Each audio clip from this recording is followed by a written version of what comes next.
The TVWAN News is proudly brought to you by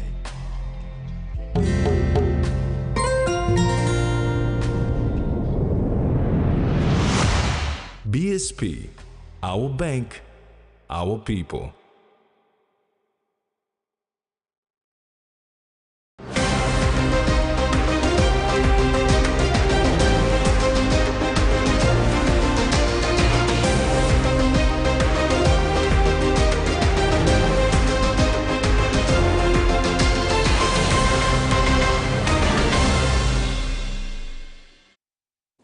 Hello, I'm Carol Kiddo Jr. And I'm Terry Longwood. Join me later on in the Bulletin for Sports.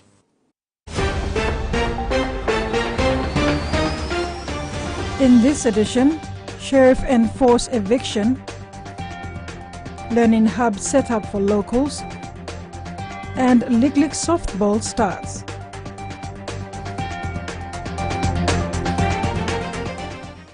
Sheriff personnel from the National Judicial Staff Services today enforced an eviction notice issued by the National Court on settlers of the 183 sub-portions at Dorido, Mapa Street, June Valley, Port Moresby. National Judicial Staff Services is the rightful owner of the 1.2 hectares of property. According to NJSS, the portion of land was purchased to build a housing estate for its staff. The court has recognized the National Judicial Services as the lawful owner of the 183 sub-portions of this 1.2 hectares of land. Following the decision handed down by the National Court in 2023, the National Judicial Services had given the settlers more than 103 days to vacate the property. Today, Monday, 13th February, is the last day given to the settlers to vacate. All force will be used to move the residents and their properties out. Sheriff officers with assistance from the police were on the ground this morning to make sure the eviction exercise was smooth. So the first 2 days we gave them for them to voluntarily strip down the structures. And then the third day we will use the machines to knock down whatever structures are still standing. The eviction exercise was met with resentment from the settlers, who expressed that they have been left homeless and do not know where to go.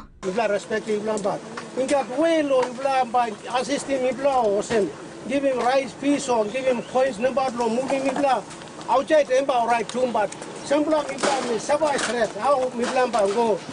Benedict Pirai originates from Enga. He raised 2 children on this property for the last 4 years. He and others bought their portions of land for 5,000 kina from a Motu Koitabu landowner from Hanwabada village. He is asking that NJSS indicate their boundaries so they can move towards the fringes of the property towards the mountainside. The residents were warned to vacate the property by the end of today. Jumaima Sukbat, TV1 News. Member for Ley and Deputy Prime Minister John Rosso has applauded police efforts in maintaining law and order in Ley City. Rosso said the regular patrols conducted at Eriku, Top Town and Main Market have seen a reduction in petty crimes. Member for Ley and Deputy Prime Minister John Rosso says police footbeat patrols at Eriku, Top Town and Main Market have minimized petty crimes. Street vending and commuters have been able to move around freely and safely.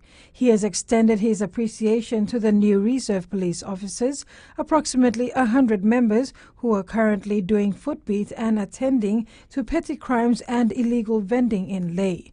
They recently passed out from a comprehensive training program over 3 months through a partnership between the Ley City Authority and the Royal Papua New Guinea Constabulary. Officer in charge of Ley Metropolitan Command Reservist Sergeant Wilson Joseph says public support is needed to counter petty crimes and ensure a better and safer Ley. Sergeant Wilson revealed that street vendors have been threatening to attack his men because they are depriving them from their illegal activities. However, these threats will not deter them from doing their job.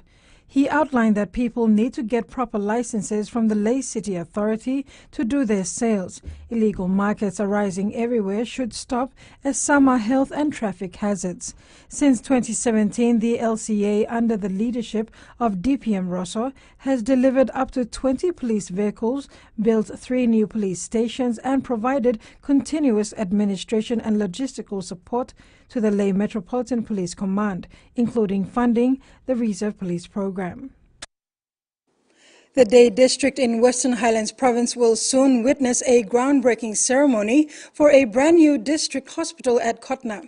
Local MP Stephen Pym has thanked the government for such initiative.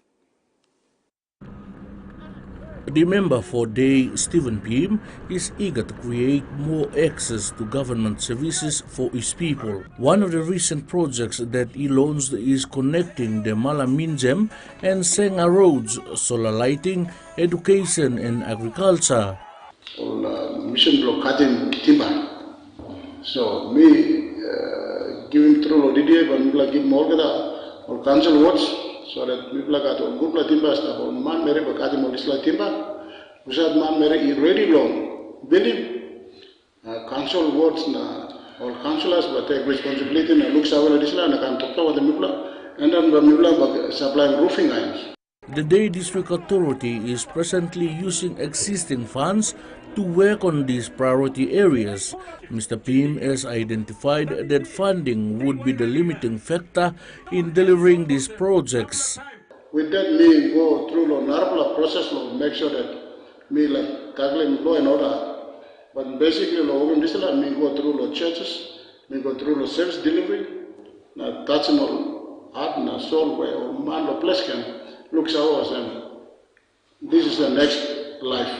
Western Islands Governor Wairapa is committed to support Day District in its development endeavors. Member Blomi, Blode staff, Mantemonal member, Blomi, Will Bagdadake, Honorable Minister Duma, William Duma, member Jagopake Blomul.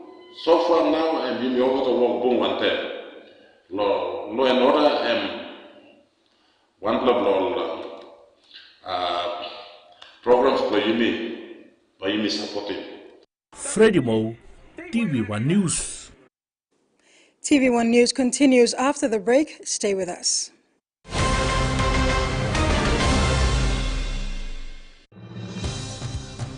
With BSP Internet Banking, you can enjoy your banking at home, at work, or wherever you are. BSP Personal Internet Banking allows you to view your accounts and transactions, transfer money, bill pay, schedule future payments, or access your bank statements. Visit your nearest BSP branch to register now. BSP Internet Banking, the smarter way to bank. BSP, our bank, our people. Strong like you, smart like me. I hope they don't break. Now surely look his son. This is Relaxo. Strong plus thread. Should I try them on you? No, please. I'll take them. Relaxo. Very strong, lasts long. Open lens.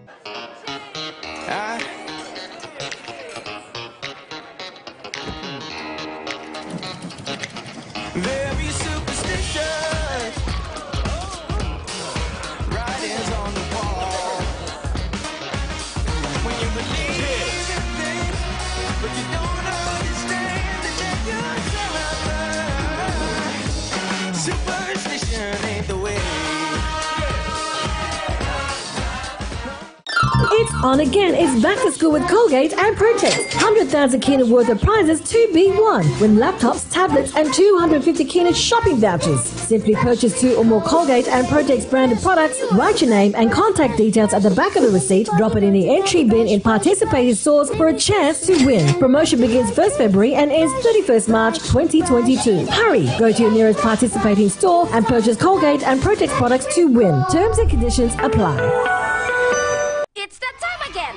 Scale Rise is giving you the chance to win some Scale School money for 2023. Over 220 winners, 4 fortnightly draws, that's 55 fortnightly winners. Cash prizes starting at 1,000 kina, 2,000 kina, 3,000 kina. They also have consolation prizes of 500 kina. Buy any Scale Rise or Ori Rise to enter the promotion for your chance to win the Scale School money. Terms and conditions apply. Scale Rise, the Brain Changer.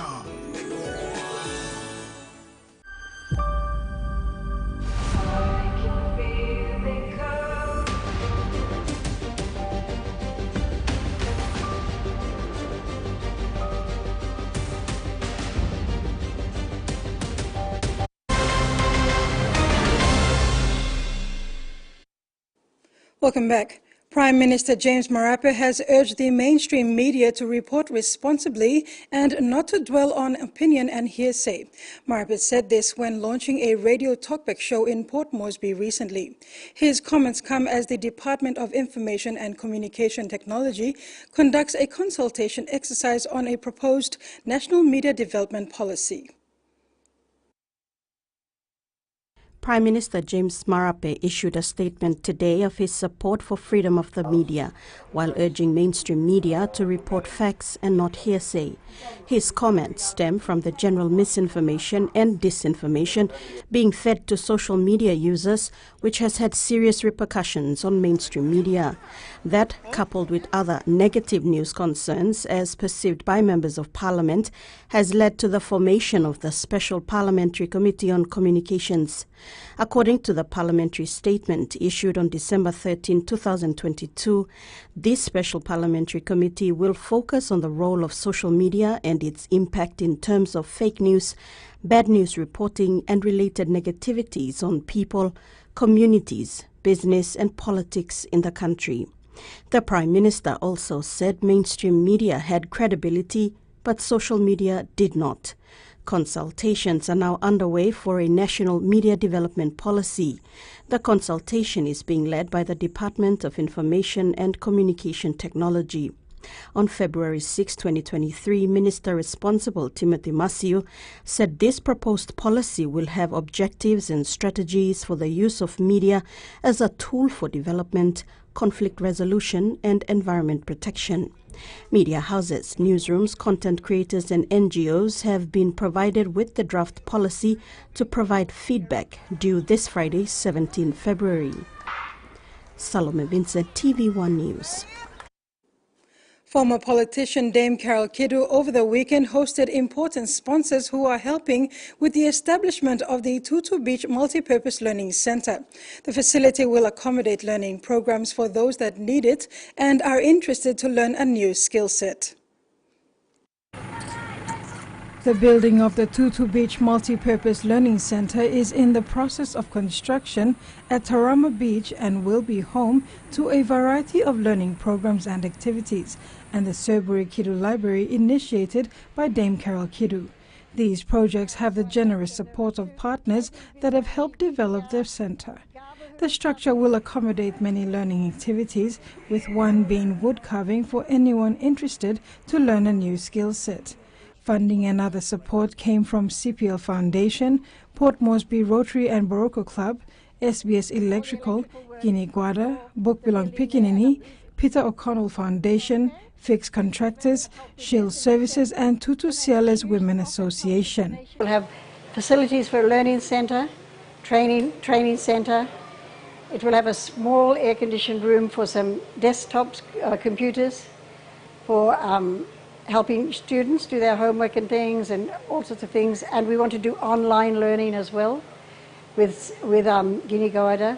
It will also have a workshop area underneath with sewing machines, screen printing equipment, areas where the carver can teach carding and trying to maintain traditional skills as well as learning new skills.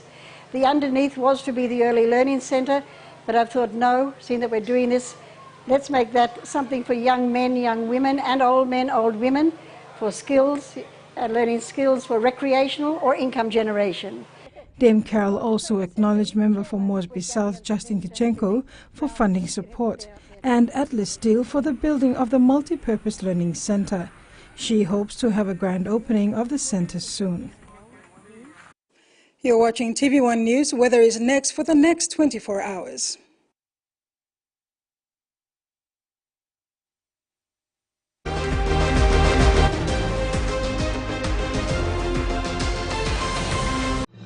Experience a convenient and smarter way to do your banking with BSB Mobile Banking. You don't have to leave the office or your home to pay for bills. You can view your account balance, transfer funds, top up phone credits, or purchase easy paid units wherever you are. Visit your BSB branch today to register now for BSB Mobile Banking. BSB Mobile Banking, the smarter way to bank. BSB, our bank, our people. When you're spending time with family, when you've got a big day ahead, when you have given it all you've got, when you're putting on a feast, that's when you want the best. That's when you want flame rice. New flame rice. Win him, Olgeta. He says the best Hunters players come from his region. So does she. But there's one thing that brings everyone together. SP Lager. Bungum Yumi. Cheers to 70 years. Strong like you, smart like me. I hope they don't break. Now surely look his son. This is Relaxo. Strong plus shred. Should I try them on you? No, please. I'll take them. Relaxo. Very strong, lasts long.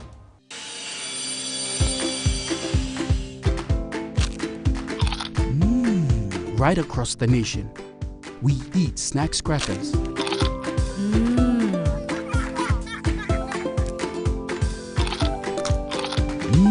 Emi trupla. All get a young plana lapun, only like him snacks crackers. Only make him here, no PNG, one time lay biscuit company. It's crunchy and tasty. It's irresistible.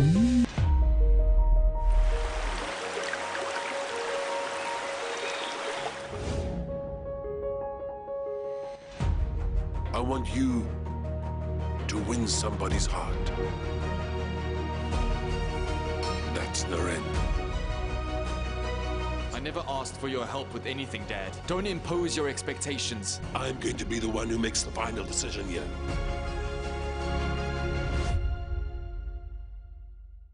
Leopards, bison, cheetahs, and more. Ideally, all of these animals roaming freely would paint a beautiful picture. However, human progress won't allow that. The next best thing is to give them value. Join Dan Cabela as he sets out on an international journey of discovery within the world of conservation. There is no one-size-fits-all solution, and science is the best hope to find answers for their survival. Hard Truths of Conservation, coming soon on Outdoor.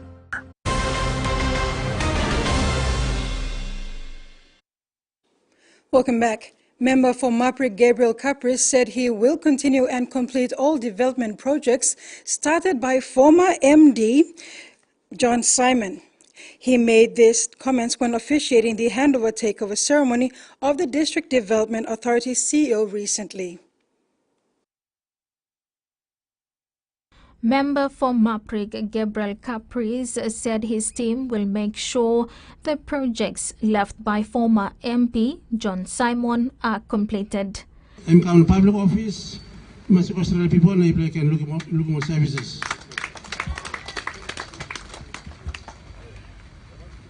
Okay, now you look at new DA. I am one senior officer in Salo Finance Department of Wagani.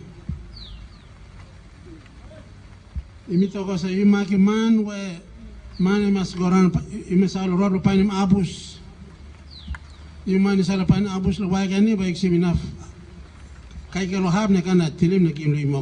Caprice told the people of Maprik who were present to witness the official handover takeover ceremony of the District Development Authority CEO that he has faith and trust that the new CEO, Stanley Mangulik, will serve in the best interest of the people. CEO Mangulik assured the people of Maprik Town that he will not let them down. Senior public servants attending the event included Town Mayor Paul Dingu and district representatives for education, health and agriculture. Jumaima Sugbat, TVWAN News.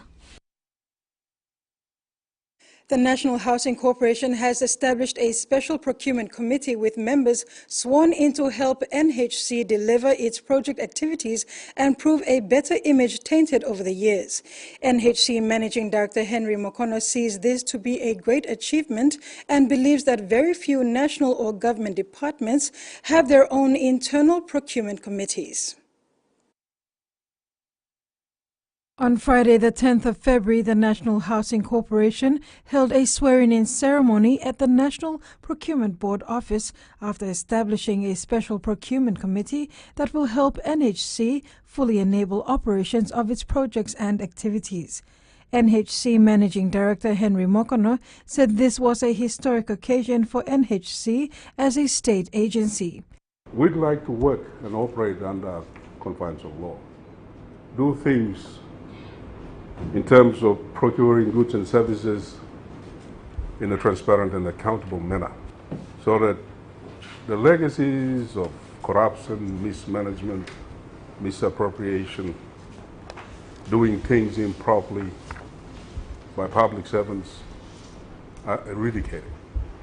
NHC Acting Executive Director Corporate Services Abel Toll said though this was the dawn of a new beginning for NHC, it is the start of them putting the law into getting things right in NHC in terms of procuring of public funds that are vested or funded through NHC.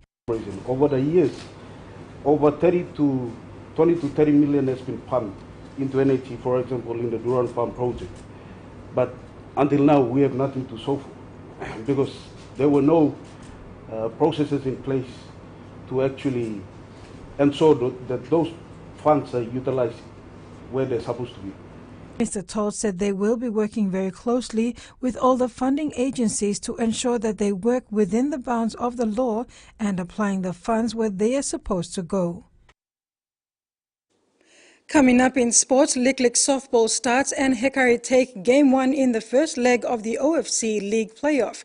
Taking us to the break now is the weather forecast for the next 24 hours.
He says the best Hunters players come from his region. So does she. But there's one thing that brings everyone together. SP Lager. Bongum Yumi. Cheers to 70 years. A quick favorite meal for the day does feel good. Snacks noodles is my choice for a simple meal. It is easy to prepare and fast to cook. And with a touch of flavor and ingredients, quality noodles that can be cooked and enjoyed in many different ways. You see, my whole family loves it. It's made here in PNG and comes in different pack sizes. Snacks noodles, tastier but you like it more. This should be a warning for you. His heart is already at its limit. He might not be able to survive another attack. He needs an operation as soon as possible, okay? You should be scared, kid. Because your parents just sold you off to me. So I owe you now. Wait, you sold Aris to Dante? How could you do that to him? John, how could you do that? So you want to earn some big bucks, huh? You think you have what it takes? I do. 2022 Telstra NRL champions, Penrith, Panthers Super League champions. Little kick, little try. Kick, oh! Little kick comes through, and it's chased by Banniston. Tongo takes it, Tongo scores. It's a pinpoint kick. Look at this, the simple is everybody.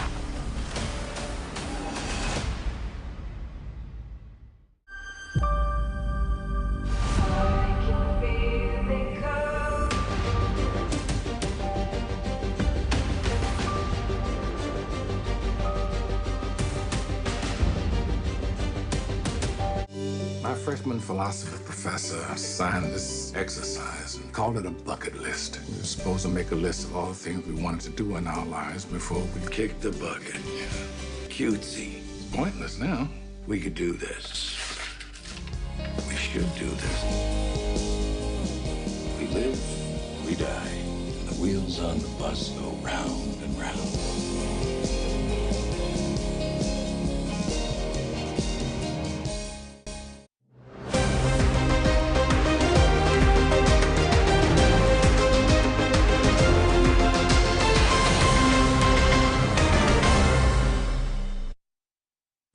Thanks for staying with us on TV1 News. In sports, the BSP Junior League Softball under the Port Moresby Senior Men's Competition had their first hit-out on Sunday at the Bicini Diamonds. The newly introduced junior competition is targeted at introducing the game of softball to young school-age boys and girls between under 8, under 15 and under 18. The Port Moresby Bicini Diamonds was buzzing on Sunday as future softball stars converged to showcase and try out their softball skills in week 1 of the BSP Junior League Softball competition. League Softball, which will run for 8 weeks, is a modified version of the game specifically tailored for beginners to learn the key areas or basics of the game, from throwing, catching and batting techniques, and understanding the rules of the game, with the interest booming. The key areas is just to get the basics of the game and teach the basics of the game to the kids. And then for the under 8s and under 12s, they start off in the T-ball game. And then we have the under 15 and under 18s, they play the normal. Tovia said bringing junior softball diversifies and opens up the game so everybody participates. Tovia said they had junior competition back in the 90s, mainly in the under 15s, under 16s and under 19s. This time they are taking on board under 8s and under 12s with a good number of turnouts this season, a plus for the future of softball. He said BSP Junior League Softball will run in 2 parts. The next competition is scheduled for the back end of the season. And then after that, the 8-week tournament, then we run other competitions. And then we're going to run this Junior League, BSP League Softball towards the end of the year again for another 8 weeks. Meantime, a 7th softball tournament for the seniors is coming up in 2 weeks' time.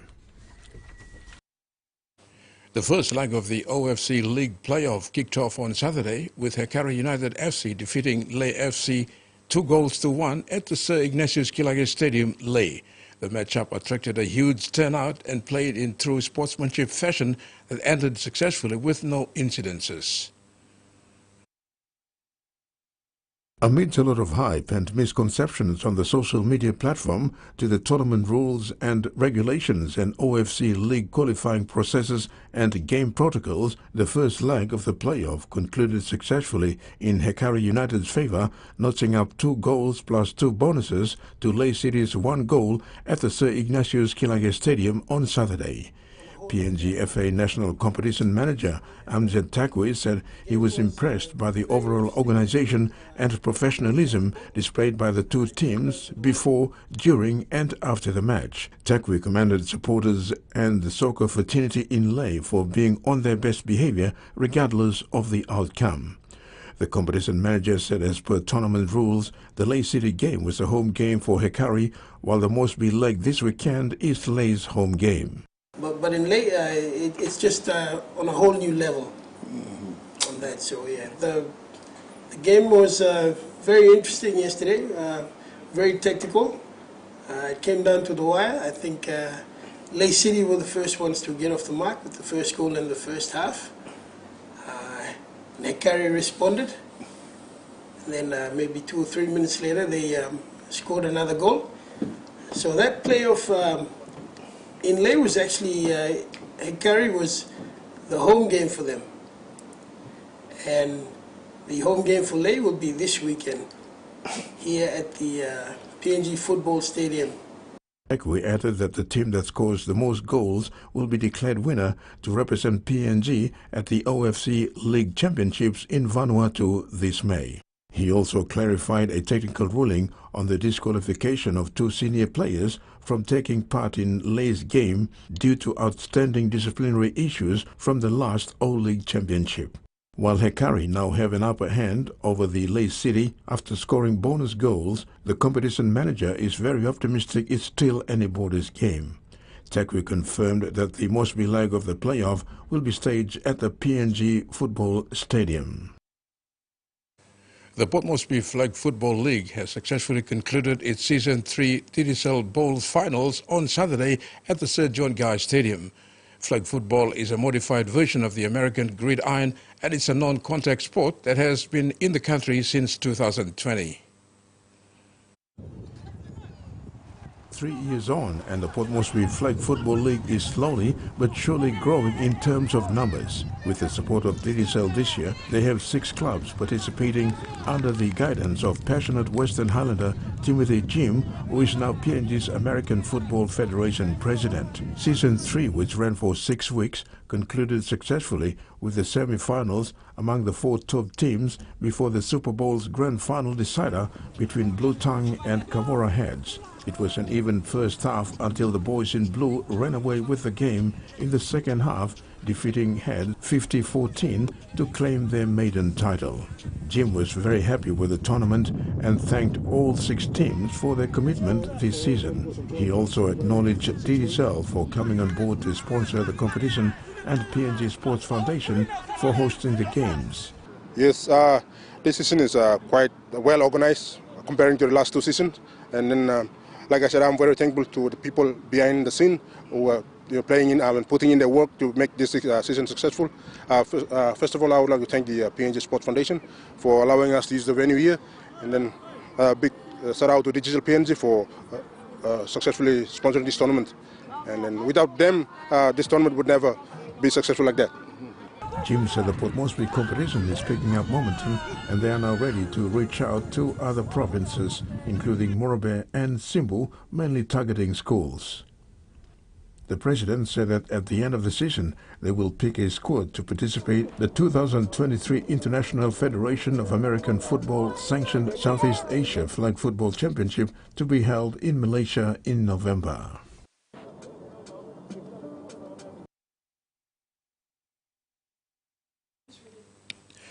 The 2023 South Pacific Games will be held in the Solomon Islands, and the country is looking forward to it. At the recent signing of the bilateral policing agreement between Papua New Guinea and the Solomon Islands, Foreign Affairs Minister Jeremiah Manele acknowledged Papua New Guinea for its support and contribution towards the Games. Minister for Foreign Affairs Justin Jachenko and Manele had dialogue about the Pacific Games and PNG's support in terms of experience. As the host country for the 2023 Pacific Games, I take this time to thank Papua New Guinea for contributing and supporting our Games infrastructure. This will be the biggest sporting event to be held in Solomon Islands. We look forward to welcoming Team Papua New Guinea to Solomon Islands come November this year. We will also be seeking assistance from Papua New Guinea in terms of your experience and how you run big events like the SP Games.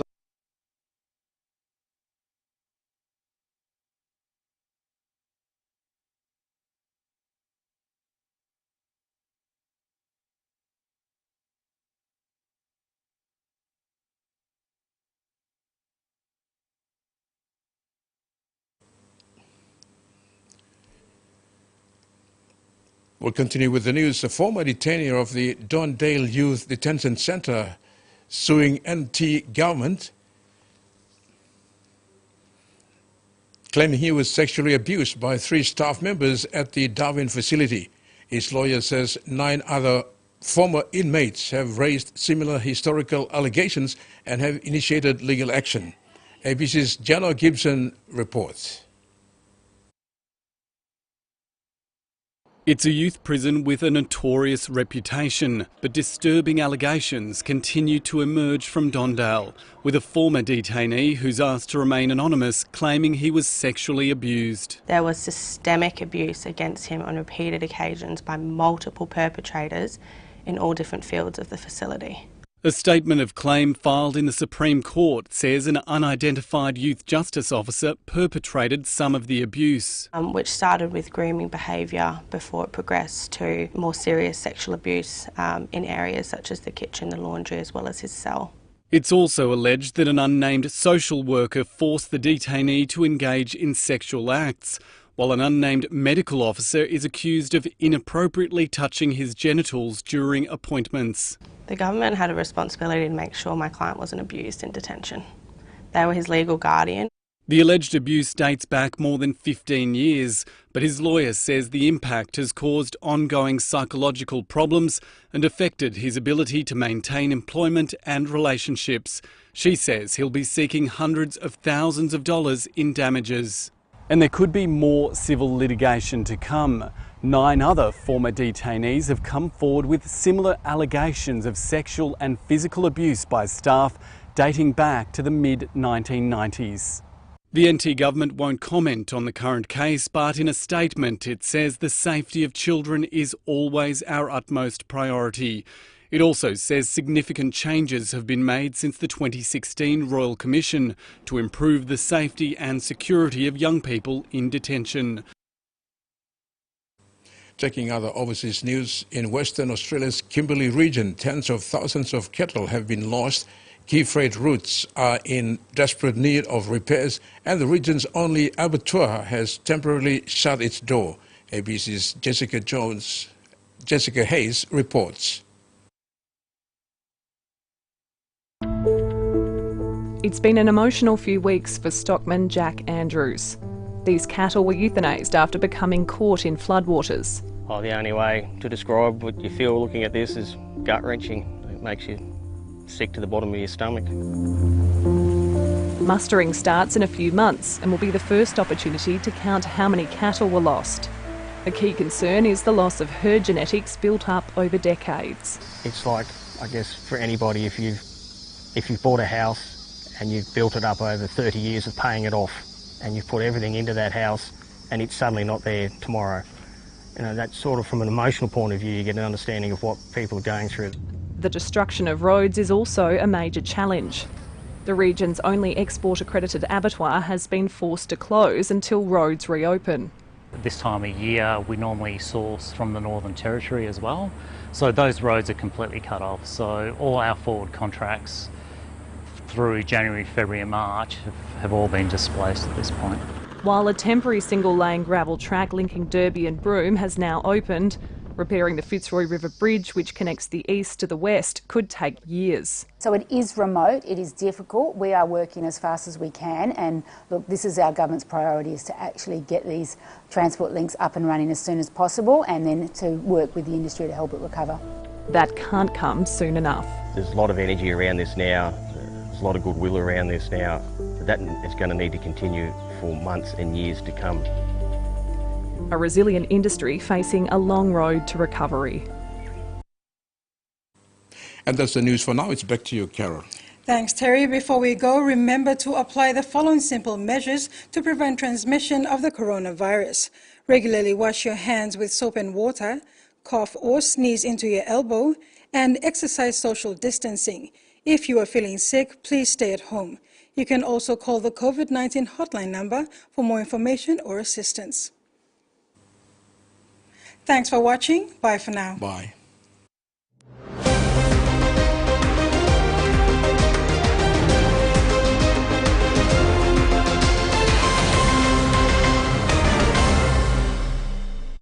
The TVWAN News was proudly brought to you by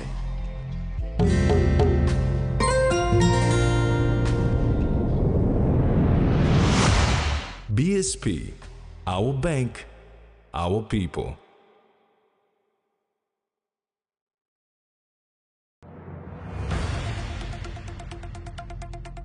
Never miss a moment.